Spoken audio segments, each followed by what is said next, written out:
வணக்கம் தலைவா, அனைவருக்கும் இனிய வணக்கம். இன்னைக்கு நாம இந்த வீடியோல எதை பற்றி பார்க்க போறோம் அப்படின்னு பாத்தீங்கன்னா, தமிழக அரசு போக்குவரத்து கழகத்துல வந்திருக்க முக்கியமான தகவல்களை பற்றி இந்த வீடியோல நாம பார்க்கலாங்க.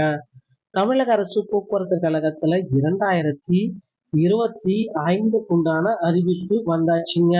போக்குவரத்து கழகத்துல டிரைவர், கண்டக்டர் இந்த 2 பணியிடங்களை நிரப்புறதுக்கு சில முக்கியமான அறிவிப்புகளை வெளியிட்டிருக்காங்க. ஸோ நீங்க பாத்தீங்கன்னா இந்த போக்குவரத்து கழகத்துல வேலையில ஜாயின் பண்ணணும் அப்படின்னு பாத்தீங்கன்னா சில முக்கியமான டேர்ம்ஸ் அண்ட் கண்டிஷன்ஸ் எல்லாமே இருக்குங்க. ஸோ முக்கியமா அதுல ரொம்ப ரொம்ப இம்பார்ட்டனா வர ஒரு செய்தி அப்படின்னு நம்ம பாக்குறப்ப, இந்த டிரைவர், கண்டக்டர் இந்த பணியிடங்களை உடனடியா நிரப்பணும். இதற்காக பாத்தீங்கன்னா அதிக அளவுல ஆட்களை எடுத்துட்டு இருக்காங்க.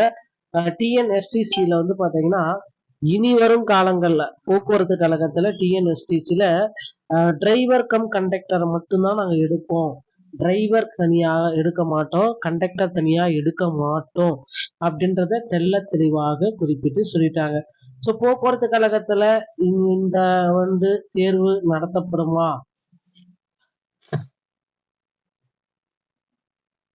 இந்த ஓட்டுநர் உடன் நடத்தின தேர்வை ஓஎம்ஆர் ஷீட்ல தான் நடத்துவாங்களா, எதுல தான் நடத்துவீங்க, 1150 ரூபா வாங்குறீங்கல்ல, ஓஎம்ஆர்ல நடத்துவீங்களா, கம்ப்யூட்டர் எக்ஸாம் நடத்துவீங்களா அப்படின்ட்டு மக்கள் கேள்வி மேல கேள்வி செஞ்சுட்டே இருக்காங்க.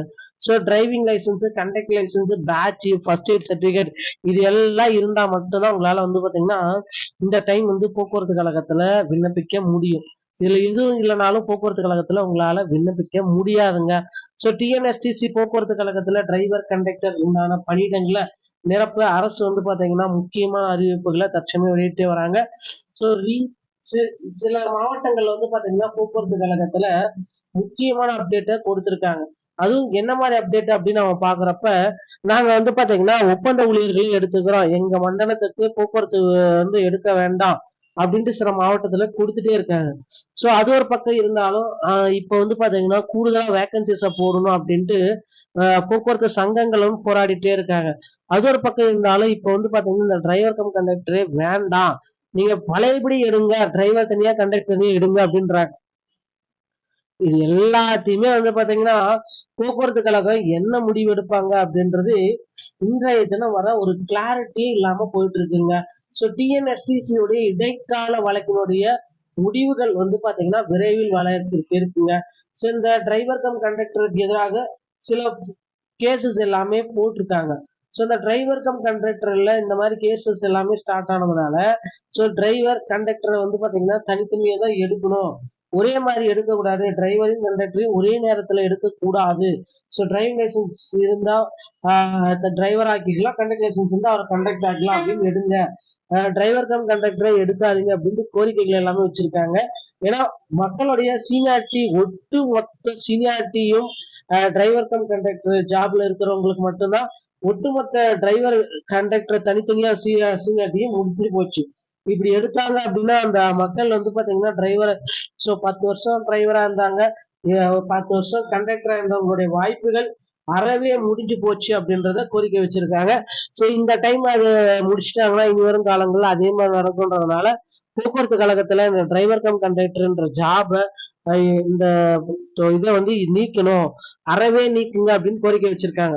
சோ விரைவில் பாத்தீங்கன்னா டிஎன்எஸ்டிசி போக்குவரத்து கழகத்துல இந்த டிரைவர் கம் கண்டக்டர் இந்த பணியிடங்கள் அறவே நீக்கப்படும் அப்படின்றத நம்ம நிச்சயமா எதிர்பார்க்கலாங்க. டிஎன்எஸ்டிசியை பொறுத்த வரைக்கும் புதிய காலி பணியிடங்கள் 2025க்குண்டான அறிவிப்பை விரைவில் அறிவிக்க இருக்காங்க. சோ நீங்க பாத்தீங்கன்னா போக்குவரத்து கழகத்துல ஜாயின் பண்ணணும் அப்படின்னு நீங்க நினைச்சீங்க அப்படின்னா இப்போ ஜாயின் பண்ணணும்னா அப்ளிகேஷன் போடணுங்க. ஒருவேளை நீங்க இனி வரும் காலங்கள்ல போக்குவரத்து கழகத்துல ஜாயின் பண்ணணும்னு நினைச்சீங்கன்னா அருகாமையில் இருக்கிற ஆர்டிஓ அலுவலகத்தை அணுகி டிரைவிங் லைசன்ஸ் மற்றும் கண்டக்டர் லைசன்ஸை பெற்று வைத்துக் கொண்டா மட்டும்தான் உங்களால பாத்தீங்கன்னா போக்குவரத்து கழகத்துல ஜாயின் பண்ண முடியுங்க. ஸோ டிஎன்எஸ்டிசி இது பாத்தீங்கன்னா ரொம்ப ரொம்ப இம்பார்ட்டண்டா கருதப்படுது. ஸோ உங்க அருகாமையில் இருக்கிற ஆர்டிஓ அலுவலகத்தை நீங்க அணுகி டிரைவிங் லைசன்ஸ் மற்றும் கண்டக்டர் லைசன்ஸை பெற்று வைத்துக் கொண்டாலே உங்களுக்கு பாத்தீங்கன்னா அடுத்தடுத்த செய்திகள் அனைத்துமே மகிழ்ச்சியா கிடைக்குங்க. ஸோ டிஎன்எஸ்டிசியில பாத்தீங்கன்னா தற்சமயம் டிரைவர் தனி, கண்டக்டர் தனி எடுத்து என்ன பண்ண போறாங்க அப்படின்றதுக்கு அதிகாரிகளும் சிம்பிளா ஒரு பதில கூறியிருக்காங்க. என்ன அதிகாரிகள் கூறிய பதில்கள் அப்படின்னு பாத்தீங்கன்னா, சோ ஒரு இடத்துல வந்து பாத்தீங்கன்னா ஒரு பேருந்து ஒரு பணிமனையில ஒரு பேருந்தை இயக்குறதுக்கு டிரைவர் ஒண்ணும் கண்டக்டர் ஒண்ணும் தேவைப்படுதுங்க. சோ அப்படி இருந்தா மட்டும்தான் அப்படின்ற பட்சத்துல அன்னைக்கு வந்து பாத்தீங்கன்னா கண்டக்டர் லீவு, சோ டிரைவர் இருக்காங்க. ஆனா அதே பணிமனையில வந்து பாத்தீங்கன்னா மத்த பேருந்து ஓட்டுறது டிரைவர் வந்து எக்ஸஸா இருக்காங்க. சோ அப்ப வந்து பாத்தீங்கன்னா அவர் வந்து பாத்தீங்கன்னா டிரைவரா மட்டும்தான் போட முடியும். ஆனா அந்த கண்டக்டர் இருக்கிற டைம்ல அவரை கண்டக்டரா போட முடியாது, கண்டக்டர் இல்லாத டைம்ல. சோ இப்ப வந்து பாத்தீங்கன்னா அவர் பணிமனையிலேயே ஓய்வு எடுக்க வேண்டிய சுச்சுவேஷன் வந்துருச்சு. சோ இப்ப வந்து பாத்தீங்கன்னா அந்த இடத்துல டிரைவர் கம் கண்டக்டர் லைசன்ஸ் வச்சிருந்தாங்கன்னா நீ கண்டக்டரா போப்பா, உனக்குதான் தெரியுமே, உங்களுக்கு தான் டிரைவரும் தெரியும் கண்டக்டர் தெரியும், நீ டிரைவர் இல்லைன்னா நீ கண்டக்டரா போன்ட்டு அப்படின்னு எங்களை மாத்தி விடுறதுக்கு பிளான் பண்றாங்க அப்படின்றத போக்குவரத்து அதிகாரிகள் கிளியரா சொல்லிட்டாங்க. ஏன்னா இப்ப இதுதான் எங்களுக்கு பிரச்சனையா இருக்கு, இவ்வளவு நாள் வரைக்கும் போக்குவரத்து கழகத்துல எங்களுக்கு 2 லைசன்ஸ் இருக்கிறவங்களா இருந்தா எங்களுக்கு எந்த பிரச்சனையும் இல்ல, நான் எப்படி வேணா அவங்க நான் வேலையை வாங்கிக்குவேன் அப்படின்றத அதிகாரிகள் தரப்பு வந்து குறிப்பிட்டு சொல்றாங்க. சோ அவங்களுடைய பாயிண்ட் ஆஃப் விதத்துல பாக்குறப்பையும் இந்த மாதிரி வந்து பாத்தீங்கன்னா டிடிசி முறை வந்து நல்லா இருக்குன்னு சொல்றாங்க. ஆனா மக்களுடைய பாயிண்ட் ஆஃப் வியூல பாக்குறப்ப டிடிசி முறை வந்து அறவே ஒழிச்சு ஆகணும். ஏன்னா 10 வருஷம் எக்ஸ்பீரியன்ஸ் இருக்கிறவங்களுக்கு ஒரு வாய்ப்பே கொடுக்கல, நீங்க எல்லாத்துக்கும் வாய்ப்புகளை வழங்கி கொடுத்துட்டு முன்னாடி இந்த மாதிரி எடுத்துக்கோங்க அப்படின்ட்டு பல்வேறு தரப்பட்ட சங்கங்களும் குறிப்பிட்டு சொல்றாங்க. இது எல்லாமே எப்ப முடிவுக்கு வரும் அப்படின்றதாங்க தற்சமயம் கேள்விக்குறியா இருக்குங்க. அனைத்து விதமான சங்கங்களும் நீங்க வந்து பாத்தீங்கன்னா தனித்தனியா எடுக்கிறதுன்றது பெஸ்ட், டிடிசி முறையில எடுக்கவே வேண்டாம். சோ ஒரு 10 வருஷம் கழிச்சு கூட நீங்க வந்து பாத்தீங்கன்னா அந்த மாதிரி முறையில எடுத்துக்கோங்க அப்படின்ட்டு கோரிக்கை வச்சிருக்காங்க. சோ இது வந்து கேசஸா போயிட்டு இருக்கு. இந்த மே மாத இறுதிக்குள்ள இடைக்கால நீதிமன்றம் வந்து பாத்தீங்கன்னா ஒரு நல்ல தீர்ப்பு வழங்குறதுக்கு பொறுத்தது நம்ம பார்க்கலாங்க. சோ இப்ப வந்து பாத்தீங்கன்னா ரொம்ப ரொம்ப இம்பார்ட்டன்ட், இந்த தேர்வு நடக்குமா நடக்காது, ஏன்னா கோர்ட்ல கேஸ் இருக்கிறதுனால தேர்வு எல்லாம் நடத்துவாங்க, ரிசல்ட் மட்டும் பப்ளிஷ் பண்ண மாட்டாங்க. ஓகேங்களா? சோ தேர்வு எல்லாமே நடக்கும், ஆல் டிக்கெட் விழுவாங்க. ஓஎம்ஆர் நடக்குமான்றது சந்தேகம் தான்.